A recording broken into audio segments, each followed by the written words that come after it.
کبھی عرش پر کبھی فرش پر، کبھی ان کے در کبھی در بدر، غم عاشقی تیرا شکریہ میں کہاں کہاں سے گزر گیا، کبھی راستوں میں تنہا کبھی ہوں ورود صحرا، میں جنوں کا ہم سفر ہوں میرا کوئی گھر نہیں ہے۔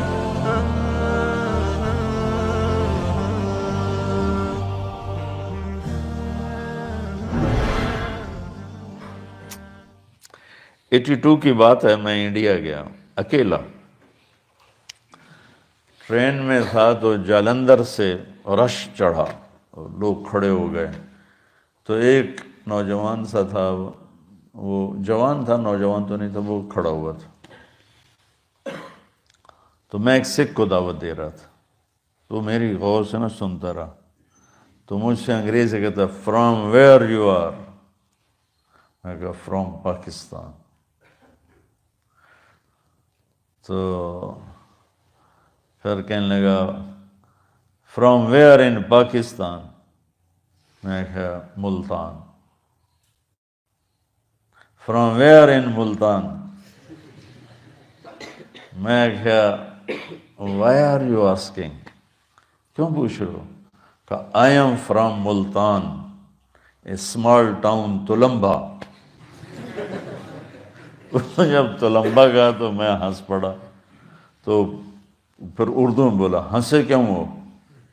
میں کہا آئی ایم فرام تلمبا، کہنے لگا آپ اپنی بولی بولیے۔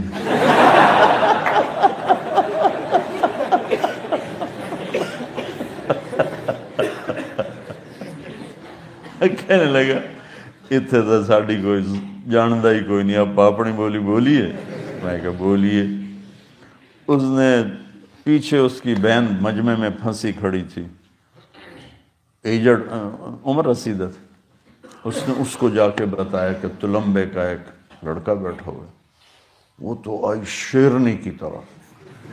تھی بھی ایسی ہیوی ویٹ، اس نے ایک ادھر پھینکا، ایک تو ادھر پھینکا، ادھر پھینکا۔ اچھا میرے سامنے والی سیٹ پر 3 آدمی بیٹھے تھے، تو 3 ہی کی وہ تھی، تو اس نے آگے ان کے بیچ میں جو گھسی، ایک نیچے گر گیا، مجھے کہتی پترا تو تلمبیدا ہے، میں کہا جی ماسی جی میں تلمبیدا، میں ٹھر پاواں۔ جتنے تلمبے کے، اس نوجوان کا نام تھا رام سروپ چگ، رام سروپ چگ، مجھے آج تک یاد ہے، مجھے اب تو چیزیں یاد نہیں رہتی، مجھے آج تک یاد، رام سروپ، 86L سیٹلائٹ ٹاؤن، یہ اس نے مجھے اپنا ایڈریس دیا تھا، پتہ نہیں زندہ ہے مر گیا۔ لیکن تلمبے کے ہندو سونی پت شفٹ ہوئے، اس سونی پت کے مسلمان، وہاں تگا ایک قوم تھی بڑی، وہ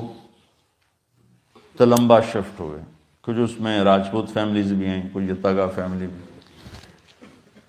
تو وہ بی بی جلندھر سے جو شروع ہوئی ہے مجھ سے باتیں کرنا تلمبے کی، تو سونی پت تک وہ چپ نہیں ہوئی۔ امبالے گاڑی رکی تو میں نے وہ باہر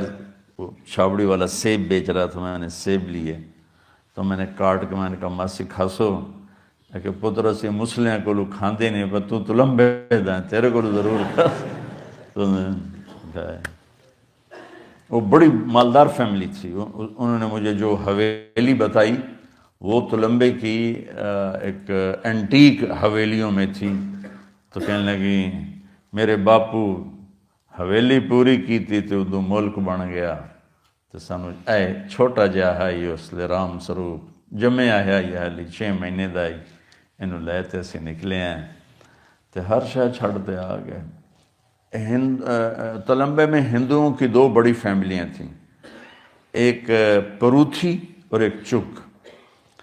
انہوں نے پورے علاقے کے زمینداروں کو اپنا غلام بنایا ہوا تھا، سود پہ قرضے دے دے کرنا، ان کی زمینیں ساری انہوں نے وہ قبضے میں کی ہوئی تھیں، اور وہ ان کے غلام تھے۔ تو اب اس حویلی میں 20-25 خاندان رہتے ہیں، اور وہ اکیلے اس کے مالک تھے اس وقت۔ کہنے لگی میرے باپو ਇੱਥੇ ਆ ਕੇ ਮਰਨ ਤਾਈਂ ਜੁੱਤੀ ਨਾ ਪਾਈ ਕਿ ਜੁੱਤੀ ਪਾਉਣੀ ਹੈ ਤਾਂ ਤੁਲੰਬੇ ਦੀ ਪਾਉਣੀ, نہیں تو پاؤنی نہیں. ایک تلمبے کا حقہ، ایک کھسا، یہ مشہور تھا. تو اس لیے وہ اسی جوتے کے چکر میں وہ ننگے پاؤں مر گیا باپ ہمارا.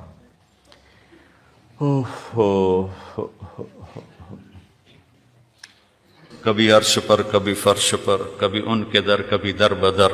غم عاشقی تیرا شکریہ میں کہاں کہاں سے گزر گیا. کبھی راستوں میں تنہا، کبھی ہوں ورود صحرا، میں جنوں کا ہم سفر ہوں، میرا کوئی گھر نہیں ہے.